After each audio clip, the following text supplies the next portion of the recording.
সল্টলেক স্টেডিয়ামে আজকে যে ঘটনা ঘটেছে তা সর্বতোভাবে আয়োজকদের সম্পূর্ণ ব্যবস্থাপনার গলদ এবং তার ফলাফল হচ্ছে আজকের এই অনুষ্ঠান। এই ঘটনার সঙ্গে তৃণমূল কংগ্রেস কিংবা রাজ্য সরকারের কোনো যোগাযোগ নেই। ক্রীড়ামন্ত্রী হিসাবে অরূপ বিশ্বাস রাজ্য সরকারের মন্ত্রী হিসাবে সেখানে আমন্ত্রিত অতিথির তালিকায় ছিলেন, তিনি ব্যবস্থাপক নন। এই অনুষ্ঠানের সঙ্গে দল বা সরকারের কোনো রকমের সম্পর্ক নেই।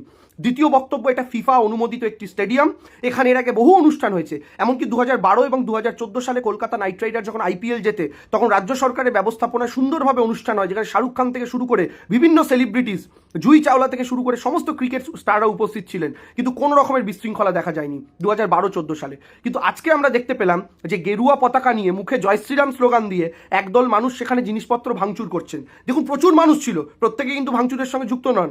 ক্ষোভ ছিল, কারণ স্বাভাবিকভাবে আয়োজকরা যে ব্যবস্থাপনার গলদ করেছেন তাতে ক্ষোভ হওয়াটাই স্বাভাবিক। কিন্তু সেই ক্ষোভ হওয়ার পরেও কিছু সাধারণ মানুষ কিন্তু সেখানে ভাঙচুরের সঙ্গে যুক্ত হননি। যারা করেছেন তাদের হাতে জয় শ্রীরামের পতাকা দেখা গেছে, জয় শ্রীরাম স্লোগান দেখা গেছে, গেরুয়া পতাকা দেখা গেছে।